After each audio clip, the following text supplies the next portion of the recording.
Well, hello there, and welcome back to Fabulous Folklore Presents. This time, I'm very pleased to announce that I'm chatting with Rose Aurora, and Rose is a fairy seer and sorceress, specialising in fairy, elf, and troll-related issues and spiritual needs. She's honoured to be part of a spiritual lineage of Celtic origin, but she's also trained in other spiritual traditions, including Trolldom, of which she is a certified apprentice of Johannes Gårdbäck. Rose is a professional spiritual worker, conducting readings, spellwork, scrying, coaching, and ongoing mentorship in the magical arts. And she's also presented at the 2024 Salem Witch Fest. So in this conversation, we're going to chat about elves in Germanic folklore, the links between elves and fairies and wider folklore, and how our mental image of elves is often shaped by the work of Tolkien, among many other things. Enjoy!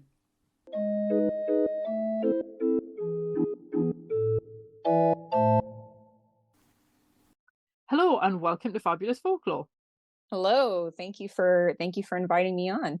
It's my pleasure. Obviously, we connected a little while ago on social media, but you did also come very highly recommended by the lovely Sasha Ravich as well. I just want to drop that one in there.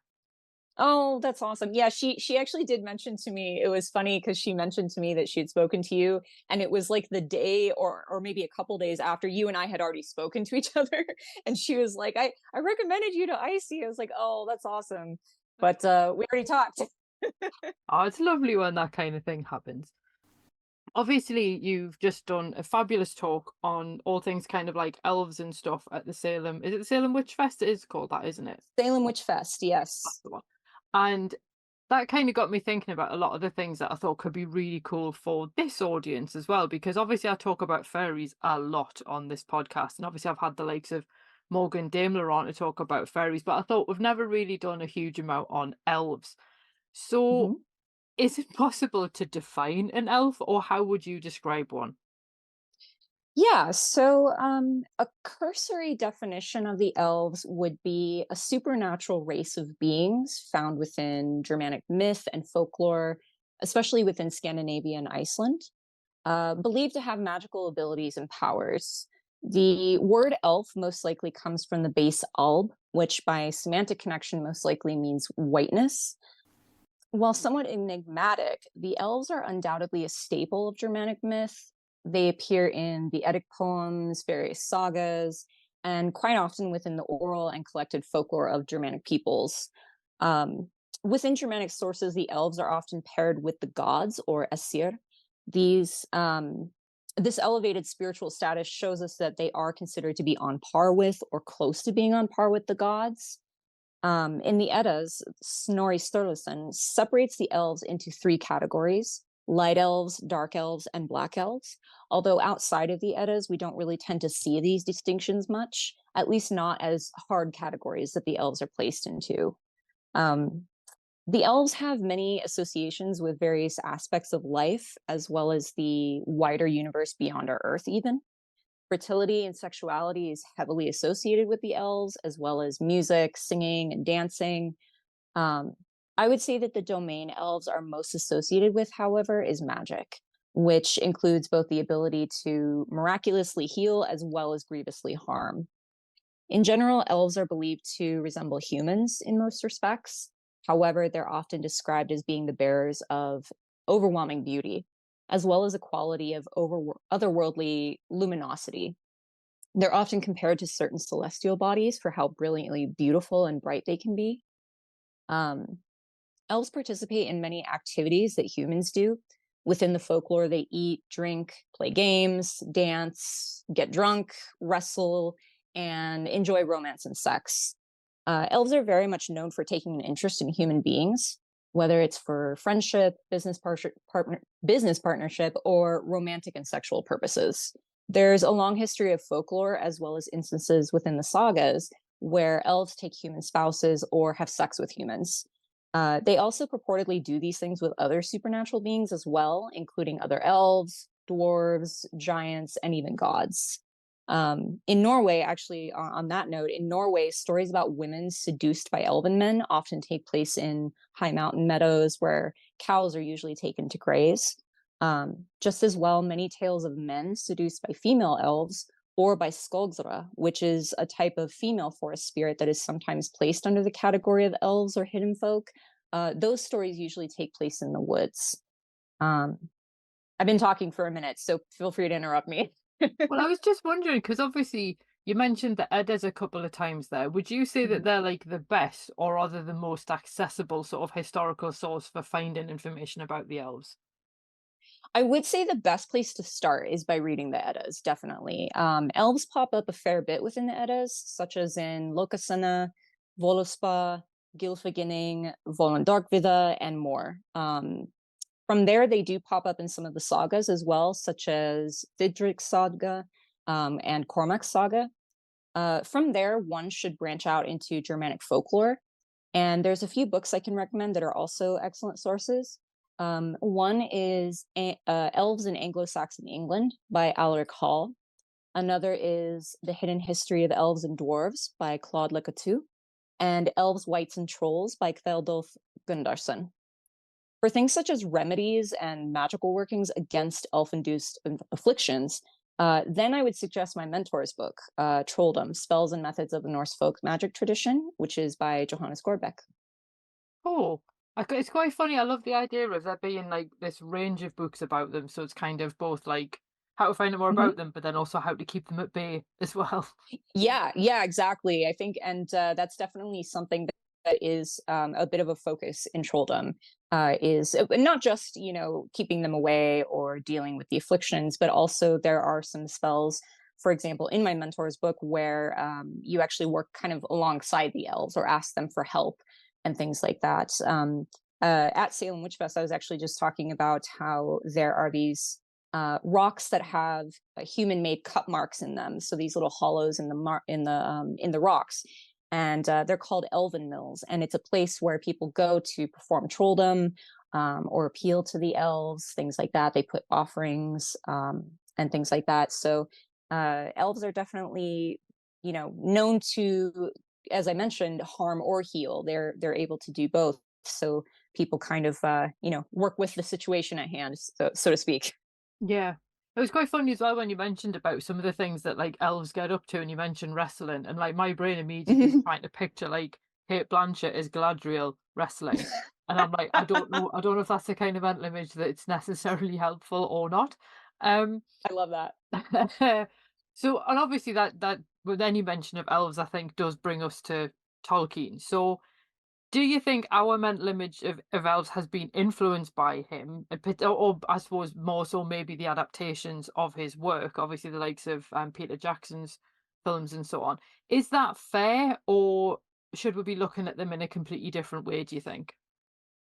I definitely think the modern image of elves outside of Scandinavia is very much influenced by Tolkien. Um, it seems like the prevalent mental image of elves are either something sort of akin to Tolkien's elves or something more to the like the Santa's workshop or Keebler type elves. It's kind of usually one of the two.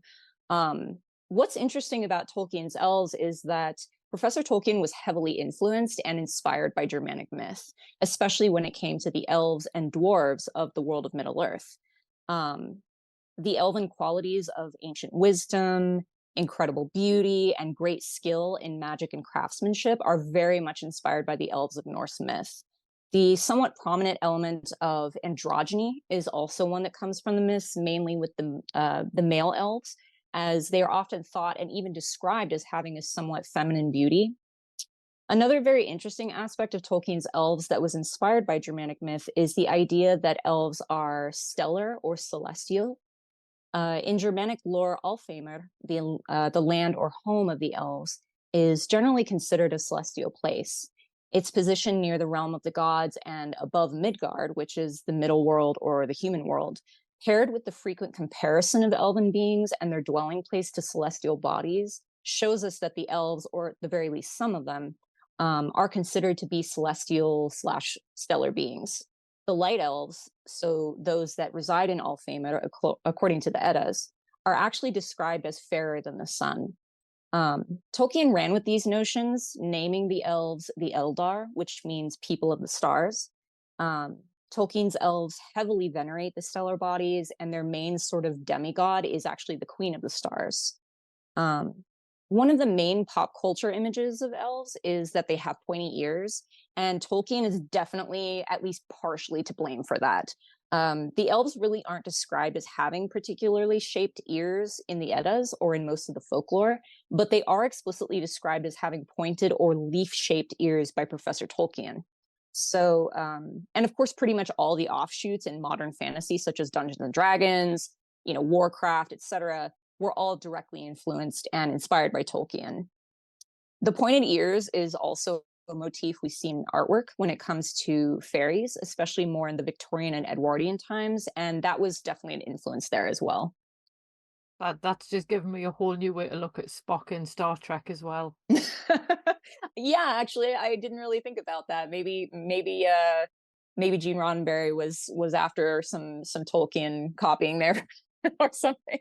Yeah, I mean, why not? I mean, I think it's really interesting though to see how all these things do coalesce. And I think, like, obviously, until recently, I think I used to look at Tolkien as just, this author who basically wrote this really quite groundbreaking set of books that have gone on to influence loads of things. But it's only sort of now, as I've talked to people who are really interested in his work and really understand his work, that I'm kind of like, oh wow, he's actually a good, not quite source for folklore per se, but he's obviously been so heavily influenced by it in much the same way that I get with see with the likes of Shakespeare and so on as well. Yeah, absolutely. I think I've joked a lot of times that Tolkien is a gateway drug for a lot of people into into magic, into folklore, into mythology.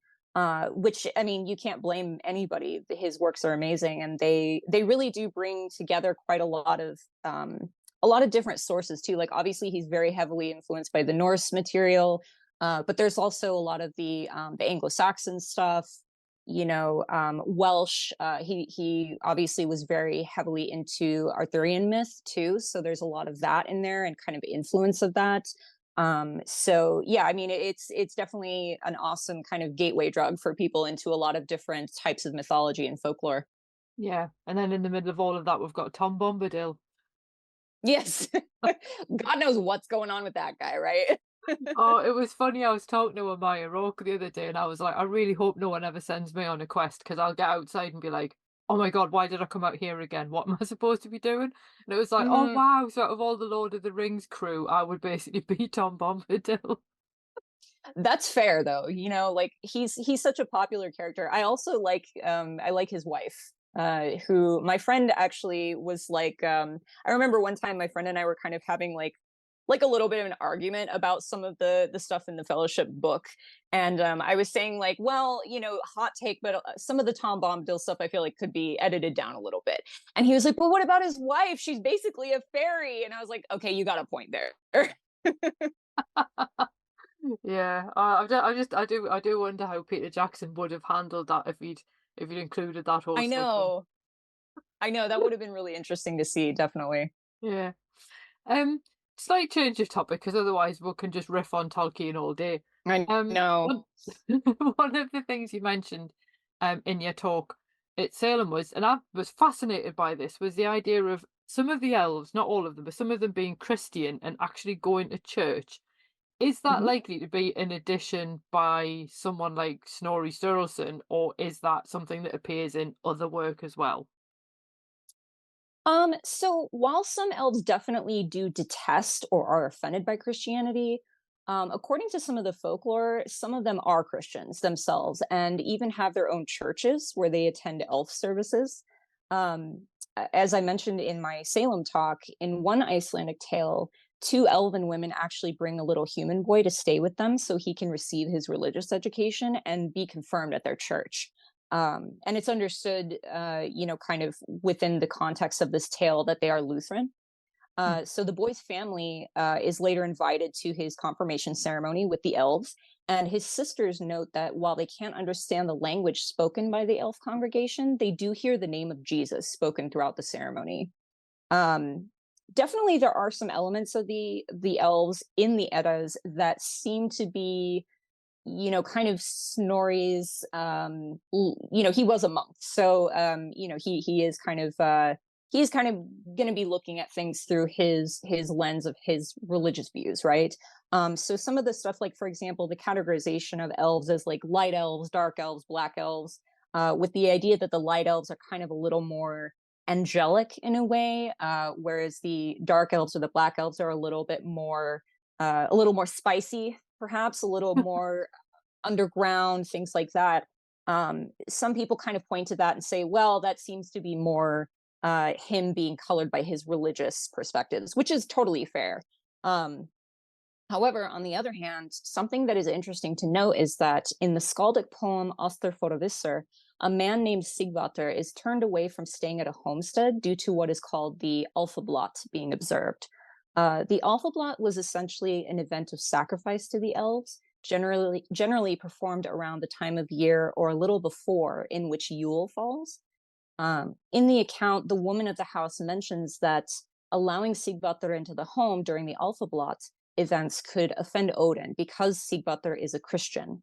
So my personal opinion and experience is that just as humans have diverse religious beliefs, so too do the elves. Yeah, that would make sense. It just Mhm. seemed like such a jarring thing to come across when you do see them Yeah, alongside the Norse gods to then suddenly be like, oh, okay then. That's why I just yeah. thought I would ask about that.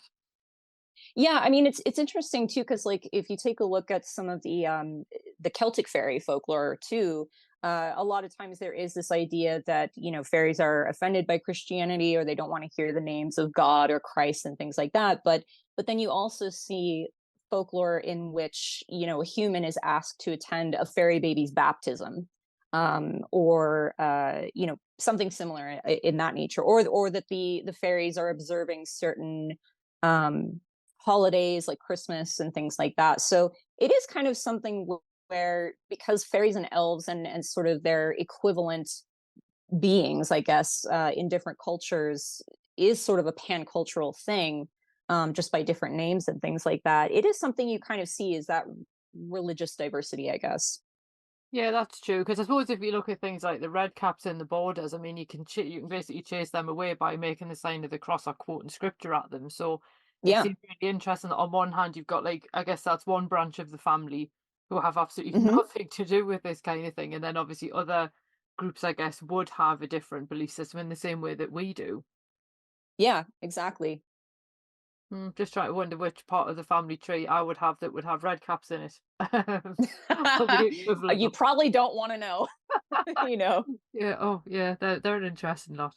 The other Definitely. thing that I wanted to ask about as well is the fact that I've got other things as well, but ages and ages ago I did an episode on like Bald's Leech Book and some of the things in Old English medical sources like that, and I love the fact that there's this document knocking about where they actually remade one of the ointments, and it was supposed to be for Yeah. eye complaints, and it like cures MRSA and things like that, and it's absolutely fantastic resource. And obviously one of the things it has in there, obviously, how to cure elf shot and so on.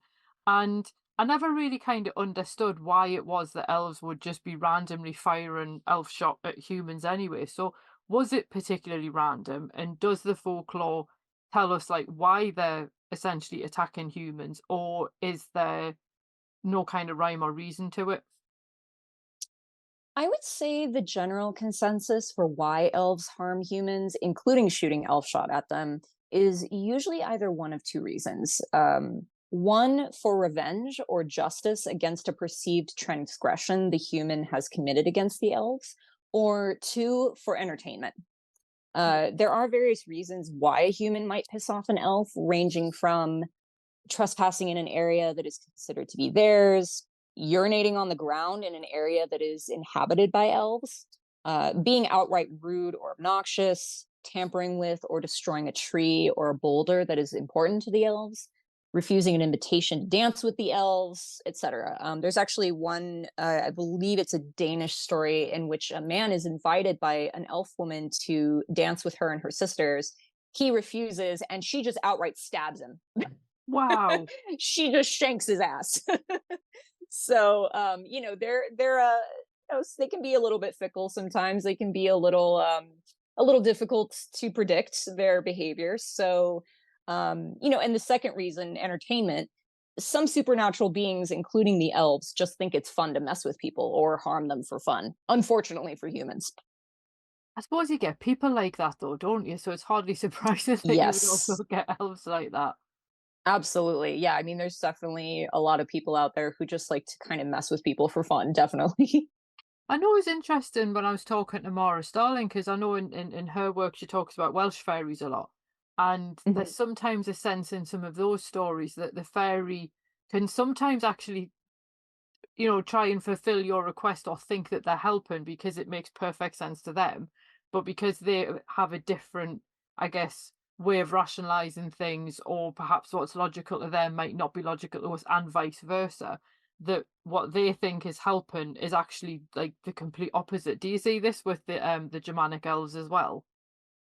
Yeah, that's definitely something that I personally, in my work, like for clients and students, I definitely caution them about with a lot of supernatural beings, especially, since we're talking about beings that, while there is crossover with human dead, it's much better for people to generally think of them as not being human. That way, it's a lot easier to sort of predict the unpredictable. Essentially, you never really quite know what's going on in their head, as opposed to another human being's thought processes are going to be a little easier to understand. You're going to have some common ground.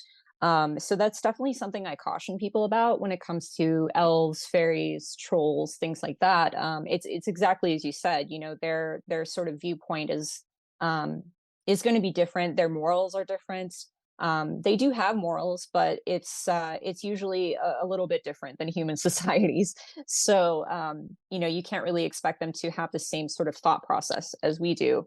Um, so yeah, it's definitely something that people should be aware of and cautious of. It's one reason why, and you heard in my Salem talk, I sort of was telling people, think really long and hard before you ask these types of beings for favors, because first of all, you need to be really specific about what it is you're asking for.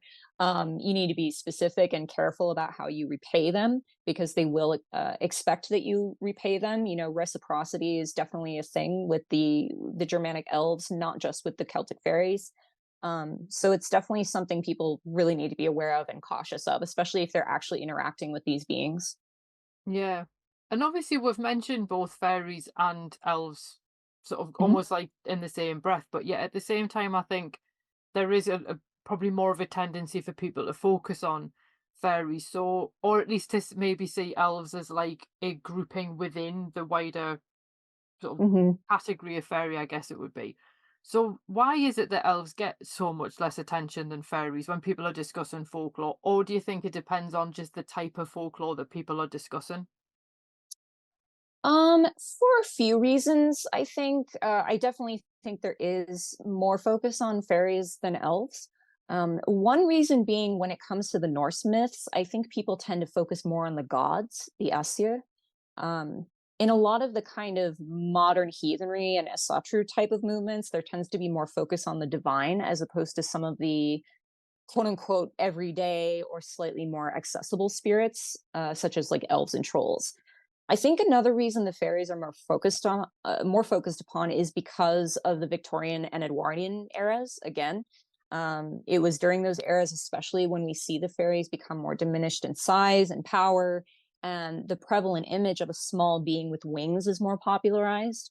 This image, paired with fairy lore being very powerful, godlike beings to be feared and respected, is warped into something much more diminutive, and therefore becomes more sanitized and sort of kid friendly, and therefore more palatable to a wider range of people. um, then again, especially with the growing popularity of video games in the sort of modern slash pop culture view, a more Tolkien inspired version of elves is quickly becoming pretty commonplace. Again, as we mentioned earlier, Dungeons and Dragons is really huge. World of Warcraft, all kinds of stuff that features elves that are definitely more the Tolkien-esque, or at least sort of inspired by Tolkien's elves, which of course are very much inspired by Germanic myth, as opposed to the more diminished Santa's Workshop type of elves.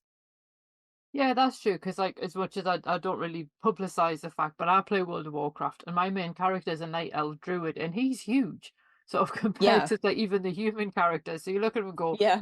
there isn't that like twee little Tinkerbell thing going on with them, Hmm. thankfully, because that would be weird. Yeah, definitely. I've dabbled a bit in some World of Warcraft myself. Um, And I really like the blood elves because I think those ones are actually kind of the closest to some of the Tolkien elves, especially the ones that you see in like the Silmarillion Yeah. book. Where they're kind of a little spicier, a little more magic obsessed, things like that.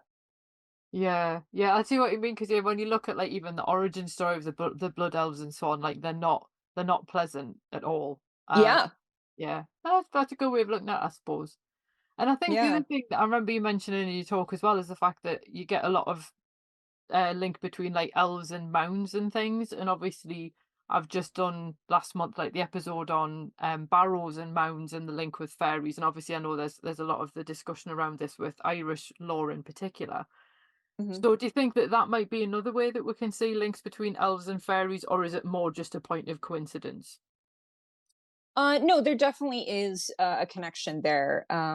While elves are mentioned in the Eddas as dwelling in Elfheimr, they are also believed to dwell and hang out in other areas as well, including the mounds. They're often thought to live in mounds, both burial mounds and naturally occurring ones.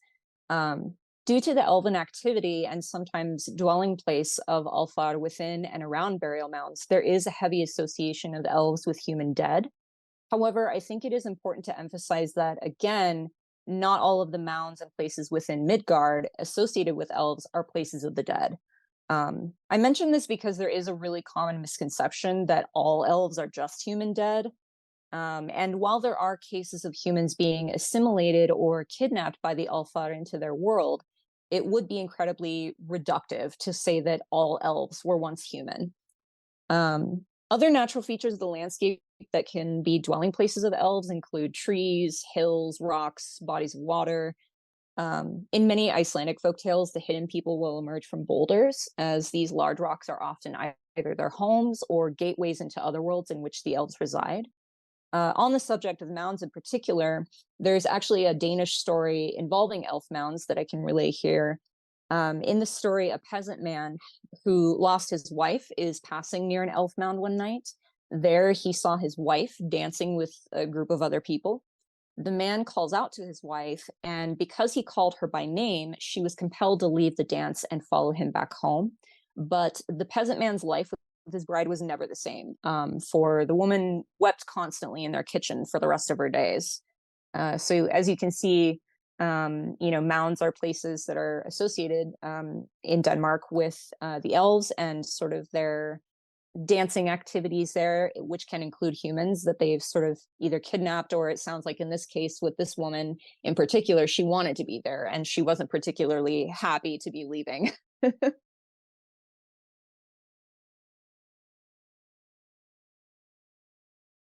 Certain sort of fairy gatherings can sometimes sound quite almost like they'd be quite scary to be at, but then other ones sound like they'd be right quite a fun event. And you always sort of think Mhm. like I don't think I'd necessarily want to go to one to find out which one it was, but it's interesting how they're kind of portrayed in both actually like quite a benevolent way, but then also there's like the malevolent one as well. Yeah, definitely. And I think there's this duality that often happens where even though like for example with the dancing thing, this is something that you see in the Germanic myths with the elves as well as with the Celtic fairies, is this idea that you shouldn't join them to dance because you'll get so caught up in the dance and be so enchanted that you'll dance until you die, basically. You'll just not do anything but dance and dance and dance until like your feet fall off or you just pass out or you just collapse from exhaustion, things like that. So it's kind of one of those things where it's like, yeah, this seems fun in the moment, but it's actually not something that's feasible for a human to partake in the way that the fairies or the elves do, um, because they just don't have the capacity for it. Yeah, and I suppose that would explain why so many people try to have different ways of warding them off because it's almost better to be safe than sorry. Absolutely. Yeah, definitely. I think there's that, and paired with the fact that, um, giving them offerings and things like that is kind of a way to just be like, okay, I don't really want your attention, but I know you'll probably give it to me anyway. So let me give you this. And then that way we'll just kind of, have this pact of I give you something nice and you leave me alone. I mean, bribery often works, let's be honest. Yeah, it does. It's been used throughout time and it's still used today. So So must be something right. just thinking like on a slight tangent there, you know how obviously you have in some of the Scandinavian countries, you have sort of figures like the Tomta and other like Hmm. house spirits where people would leave them offerings and then they would continue to do good things around your homestead or whatever. Did Yeah. they fit in with the elves, or is that just a completely different class of supernatural being? Yeah, so the tomta, which is the house spirit, tomta in Sweden and the nissa in Norway, is basically so it generally is said to look kind of the way that what we think of as gnomes, the kind of Mhm. idea of gnomes as like a little old man with a little beard and like a red cap. That image comes straight from the Tomta, comes straight from Scandinavia, and the idea of what the house spirit looks like. They are definitely sort of adjacent to the hidden folk, or the elves. The thing with the Tomta is it can be a few different things. It can be sort of a gnome type creature. It can be an elf, a type of elf, or it can actually be a human dead. One of the things with the costume or the outfit that you see the Tomta wearing is that it's actually a Swedish folk costume. Basically, there's like a little vest and a little hat and everything. So there is this idea that sometimes the house spirit can be either the first person who was buried on the land or a dead person that comes from the mounds nearby, or it can be an elf from the mountains nearby, or it can be sort of within this wider range of what is called hidden folk, which the elves are a part of. But it also includes elven beings and sort of elven adjacent beings that are smaller or bigger, or don't look as humanoid, things like that. It sort of seems from what I'm aware of the folklore about figures like that, and obviously we have the likes of brownies and so on in Hmm. British folklore, is there a lot less troublesome, if that's the right word, than elves sound like they'd be. Like there's a much more almost like an armistice between humans and house spirits. As long as you kind of you fulfill your end of the bargain, they'll fulfill theirs, which seems a lot less terrifying, quite frankly, than some of the elves seem to be. Yeah, I think so. Although I would argue that there are definitely ways that the house spirit can become a problem. Because for example, like there are it varies by region, but there are protocols for how you're supposed to deal with the house spirit. For example, the tomta is generally not really acknowledged all that much. You're not really supposed to speak directly to them. You're not really supposed to acknowledge them a whole lot. You're just supposed to kind of let them go about their business. And then you don't do things like give them a lot of offerings. You basically, in Sweden, on Christmas, you leave out a bowl of porridge with a little pat of butter on top for the house spirit.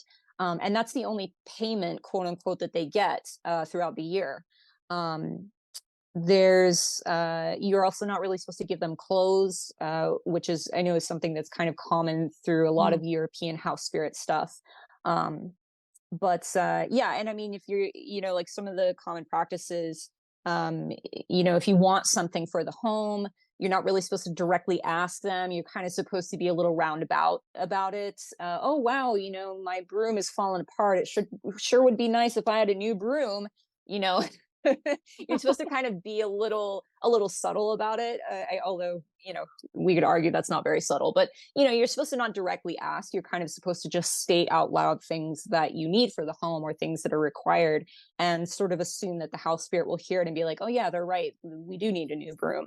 Because the idea is not so much that the house spirit is there for the people, it's more that it's there for the land. Yeah. It's their home too. It's not, oh, I'm here to serve this family. Obviously in some regions and stuff like that, it might be a little more like that, or the house spirit might move with the family just because they really like the family. But most of the time it's kind of thought of that the house spirit is there because that's their home too, and they want it taken care of, and they're coexisting with you as opposed to serving you.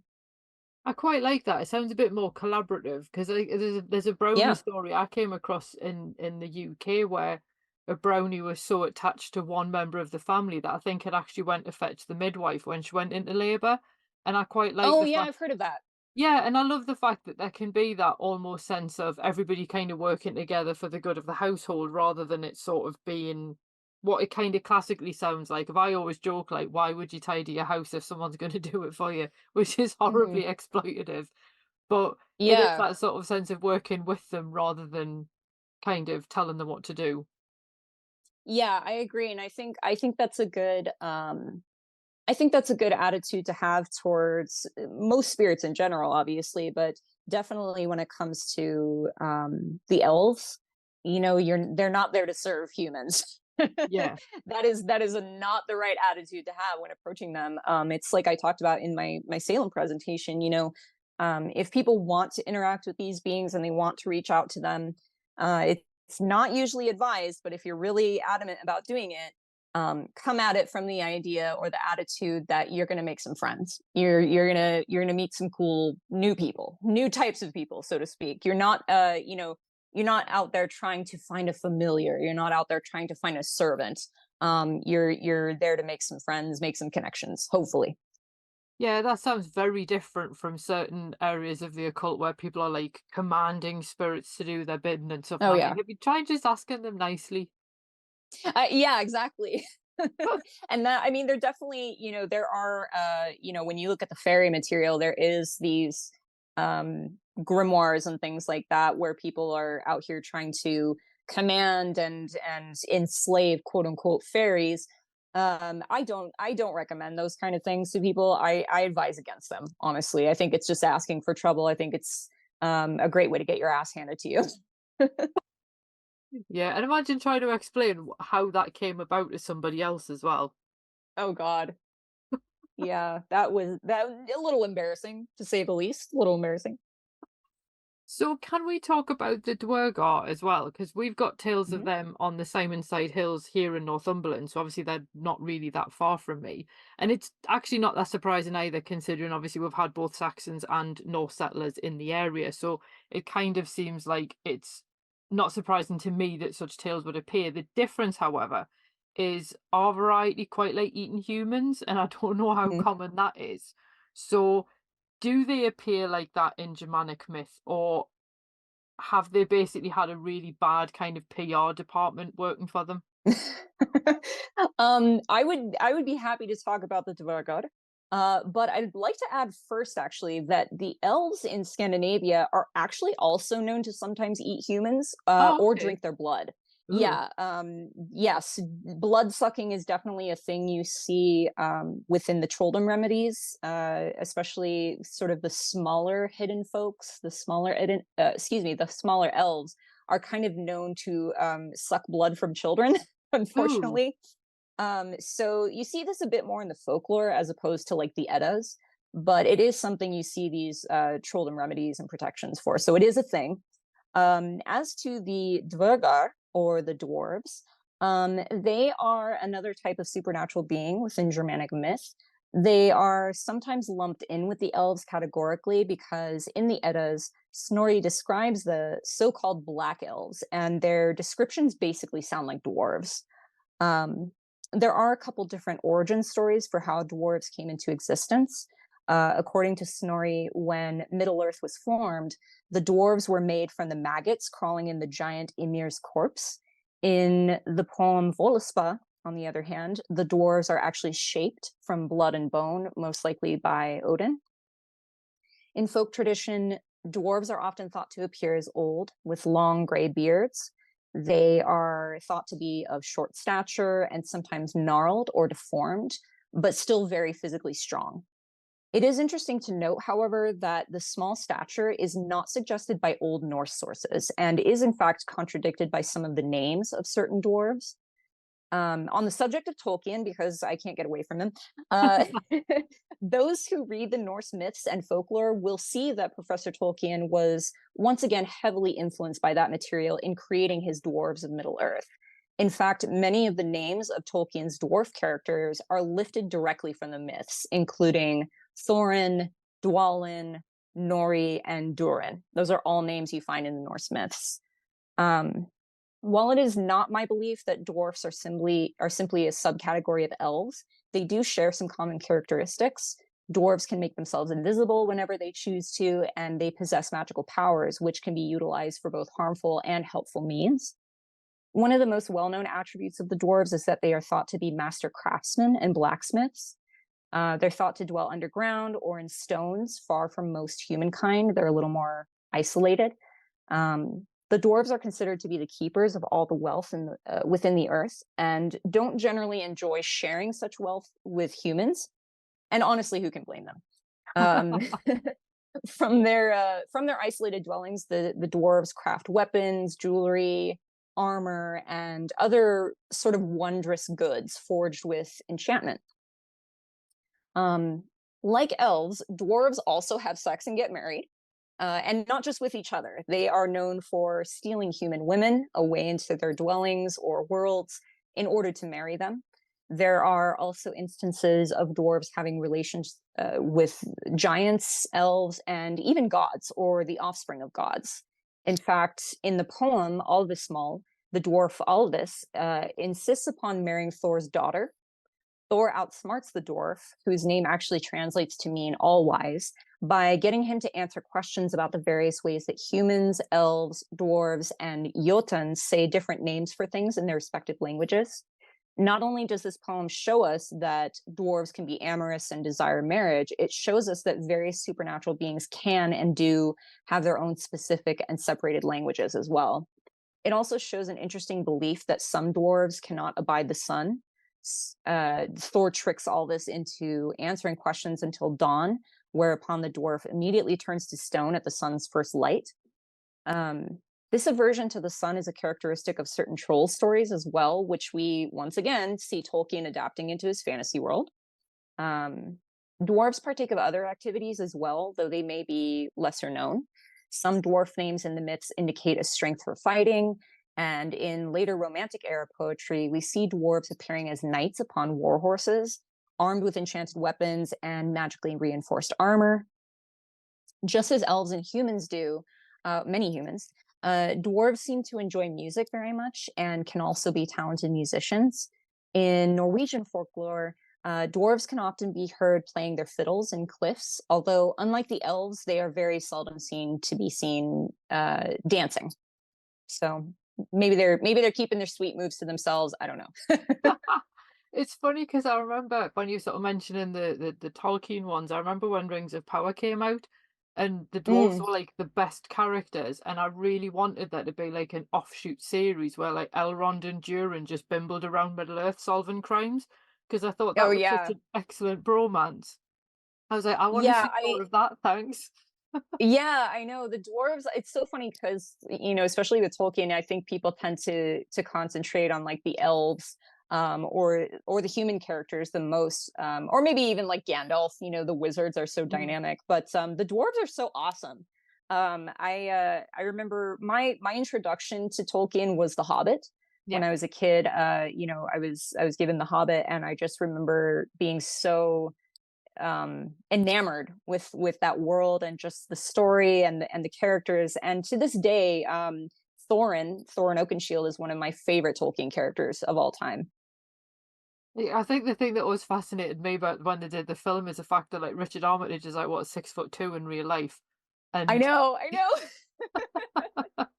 And it's so good looking, let me just say. Just it, saying. it's so funny because one of my friends at the time had long hair, and he's a double of Thorin, and to Oh the my extent gosh. it was so funny to the extent where like his 4-year-old would go "Daddy" whenever he saw Thorin on screen. Oh It my was god, so that's so funny. cute. Oh my god, I would die. That's so cute. I Yeah, love that. this is the same child who, when watching Lord of the Rings, and I think it was Fellowship of the Ring, shouted Mhm. "Naughty Balrog" at the Balrog for attacking Gandalf. So that's completely I ruined for me love too. that. That kid is going places. Yeah, but I That's think awesome. this is the funny thing though, because I think so many people have sort of taken from these kind of things what they imagine these different figures to look like. And I know when I was having a look at some of the Norse myths about the things that the dwarves have made, sort of like for Thor and Freyr as well, I think. And Mhm. you do just picture Gimli, whether you want to or Yeah, not. yeah. Yeah, you picture Gimli, or maybe some of the actors from The Hobbit. Some of the funnier looking ones, I guess, with their crazy haircuts and stuff. But yeah, I mean, it's funny because this the sort of short stature and the beards and the little old men thing is definitely more kind of within the folk belief as opposed to the Eddas. Clearly, with Freya and her necklace. She got her necklace from 4 dwarves, and they agreed to give her this magic necklace, but she had to spend the night with each of them. And as I kind of said in my presentation, the DILF lovers crowd might like that off the bat, but keep in mind, like, not all the dwarves were kind of little old men looking beings. Some of them definitely could have looked like Richard Armitage, and that is not a bad thing. Yeah. And I know obviously you mentioned trolls there as well, and I think Hmm. yeah, I just can't get that thing of Sean Bean going, they've got a cave troll out of my head now. But any excuse to think of Sean Bean and I'm there. But the Yes.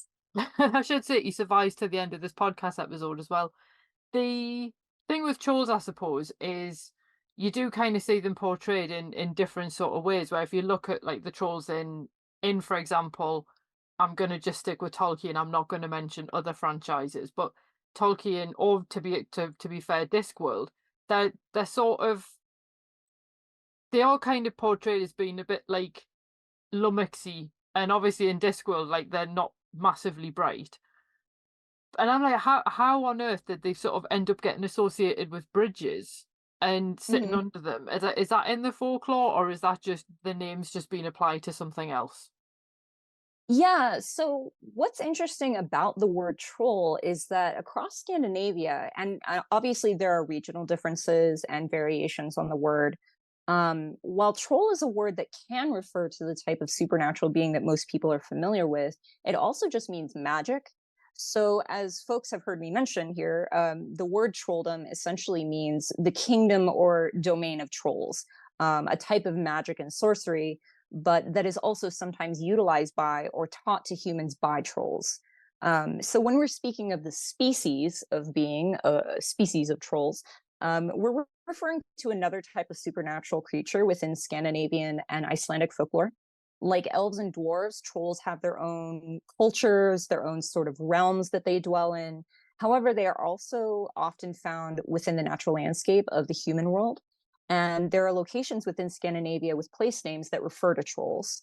Um, Trolls enjoy many activities that humans and elves do, including, the standard eating, drinking, sleeping, fighting, having sex, getting married, producing offspring. Trolls are also known to steal and kidnap humans, just as elves and dwarves do. While trolls can and do seek out human interaction for various purposes, they are also known to be quite dangerous.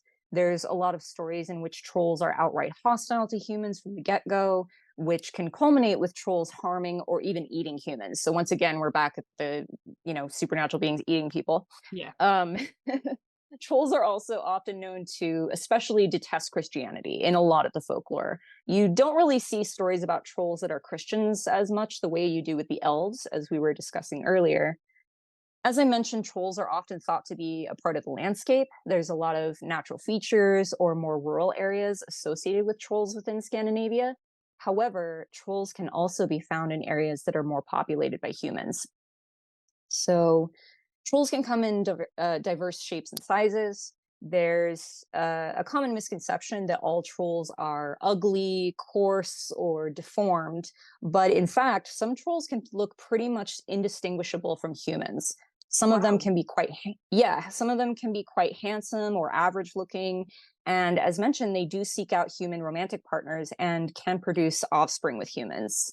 There's actually a Fabulous. really cute folktale about a female troll who lives up on a mountain.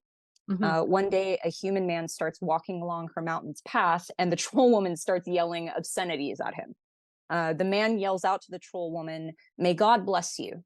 And the troll woman is so taken aback that the human said something kind to her, she decides right then and there she wants to make the human man her husband. So Okay. he pursues him relentlessly, and eventually, although at first the human man is scared, he eventually relents and actually goes into the mountain with her to become her husband. So Oh, it's kind of a cute little happy ending for the troll woman there. that is a Um, really weird meet cute though. I know, it is quite weird. Yeah, she was yelling basically "f you" at me, and then I told her God bless you, and here we are today. And that's how I met your mother. You know.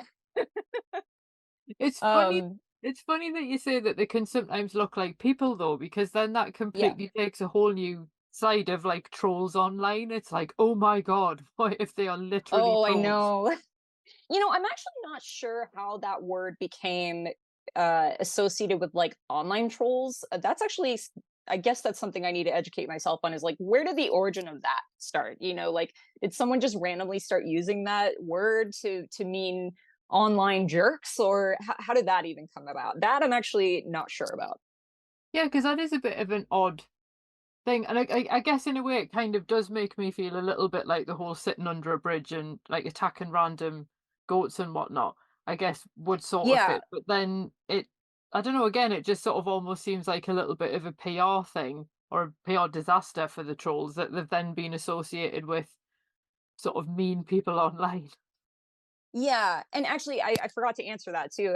So as to how trolls became associated with bridges, so back in the 1800s, a man translated a bunch of Norwegian folk tales that became quite popular.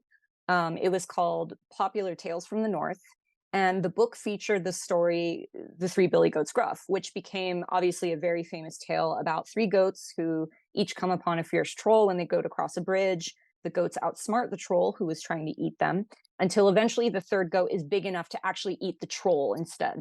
So this story became quite popular and basically helped cement the idea of trolls living under bridges in society's mind. Now, in Scandinavia, can they live under bridges? Yeah, totally. But I think they're more likely to be associated with things like sort of, again, the natural features of the landscape, like a mountain or a boulder, certain, a copse of trees, things like that.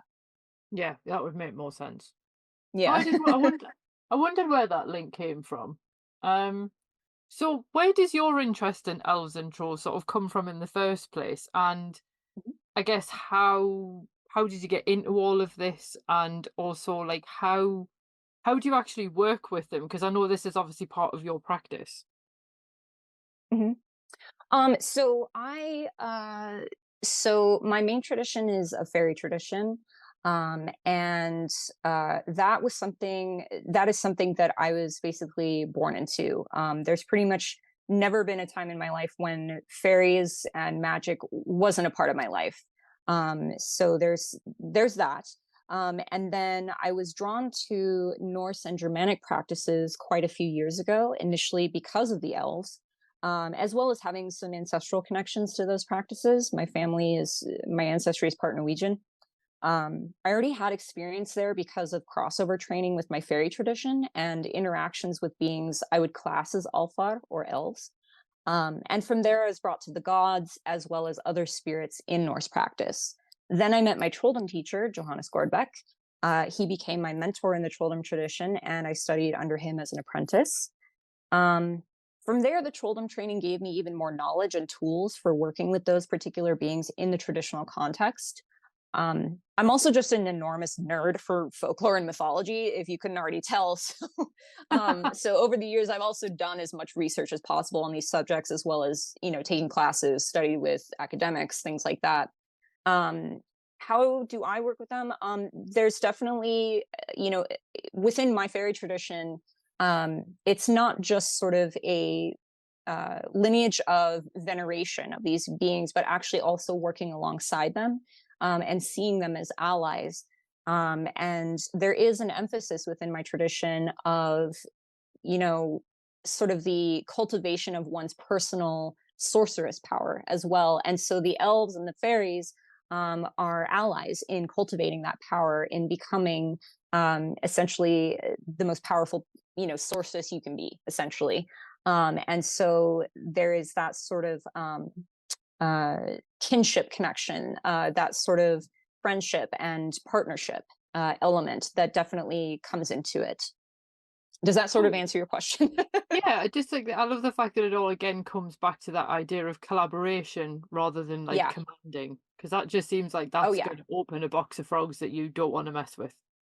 Yeah, that's definitely not something like, that sort of grimoire stuff that we were talking about earlier, where you're commanding or enslaving or at least attempting to these beings. That's definitely not something that's part of, the lineage that I grew up with. Like that's, it's again, it's something that's more akin to partnership, friendship, kinship, definitely. Yeah, all things that I think we could probably do with cultivating with other people as well. Yeah, that's definitely not a bad idea. I see.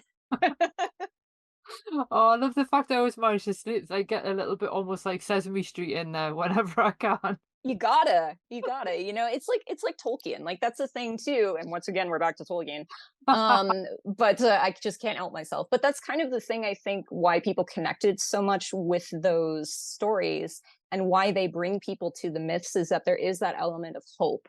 There is that element of sort of the love and friendship conquers all type of thing. And I think that's definitely something that actually is missing in a lot of the myths. The myths tend to be very sort of heavy in a lot of ways, or very intense. And so I think that's something that people really kind of love about Tolkien and how he brings the myths together into this overarching story is that there's sort of this tie together of peace and love and friendship conquers evil, right? Yeah, because when you think about it, like even if you just look at Lord of the Rings as like the three books, like they couldn't like Frodo can't do that on his own. Because I mean, I'm Yeah. really not a fan of Frodo. I'm very much Team Samwise all the way. Oh. I love Sam, and I sort of think it is that thing though where there's a reason why they're the Fellowship because they need to work Yeah. together. And anyone who ever played like cooperative video games back in the day will know that you need to work together rather than competing in order to achieve an end goal. And I think that's something that in the West in particular, we're really bad at actually working with other people. It's very much like, no, I'm the main character of this Oh particular yeah. thing. And I'm like, no, no, Yeah. no, I'd rather be Gandalf. But I'm not, I don't want to be the main character. I'll just kind of bimble about doing fun stuff on the side things. Yeah, absolutely. And it's funny actually with Gandalf too. He's very much based on Odin. Even just like the way he dresses in the gray robes with the staff and the pointed hat. That's very much a form that Odin takes in the myths too. So it's kind of funny how all these things. It's all like a big circle. It's all going between Tolkien and the North myths, around and around. I think Odin would quite like that though. Hmm. I agree. I think he would too. Yeah, I'm sure. I'm sure he's loving it. I mean, I'm sure he's watching the all the Gandalf love and shenanigans and loving it. And enjoyed all of the memes as well, let's be honest, because Oh Gandalf had yeah, so many memes. so many good memes. I mean, there's so many brilliant like Lord of the Rings memes. Anyway, I think probably one of my favorites is definitely taking the hobbits to Isengard. Gotta say, definitely one of the best. But lots of good ones out there. So, what are you working on at the moment, and how can people find you online? Obviously, not in Good person. That would be great. question. Yes, good question. So at the moment, I am working on some writings about fairies and elves. However, I'm not sure yet exactly when they're coming out. So it's kind of one of those things where I have to tell people keep an eye out, watch out on my social media because whenever things are coming out, I'll be announcing it there. As we mentioned, I just did a presentation on the elves for Salem Witch Fest, which was at the end of March. It's called In the Mounds and of the Stars, The Elves in Scandinavian Lore, Practice and Myth, which folks can still purchase the recording of. It's on salemwitchfest.com if people I'll are put the interested link in in the that. show notes. Awesome, thank you. So as a spiritual worker, my specialty is, of course, helping people with problems related to fairies, elves, and trolls. I also conduct readings and do spell work for various purposes. Another specialty of mine is healing with techniques based in both my fairy tradition as well as my trolldom training. I also teach slash mentor people in the magical arts. I have ongoing students, but I also do one-off or a few sessions here and there for people based on their needs.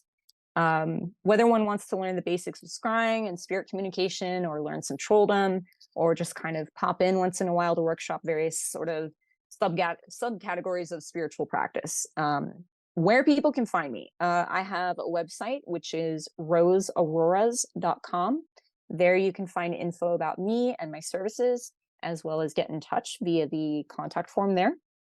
I'm on Instagram, which is just at Rose Auroras. And I'm also on TikTok. It's Rose_Auroras. I don't really know what I'm doing there. As me and Icy were talking about TikTok earlier before we started recording. I'm not really sure what I'm doing over there yet, but I do have one if people want to follow me. And that's pretty much the best way to get in touch with me. Instagram, I definitely check a lot, and I definitely check my email a lot for my work. So that's where people can find me. Excellent. Well, I hope people do come and have a look. And as I say, I will put that link for your presentation in the show notes because it is really interesting. So anyone who obviously wants to learn a bit more about elves and so on, I think it would be a Thank really you. good sort of resource to direct people to. Thank you. I'm really glad you enjoyed it. I really appreciate that. It was a lot of fun. One thing I must admit I'm going to struggle with is when I do the subtitles for this video, I'm going to be like, how do I spell all these things? Oh So no. Let me know, and I'll send you over the spelling.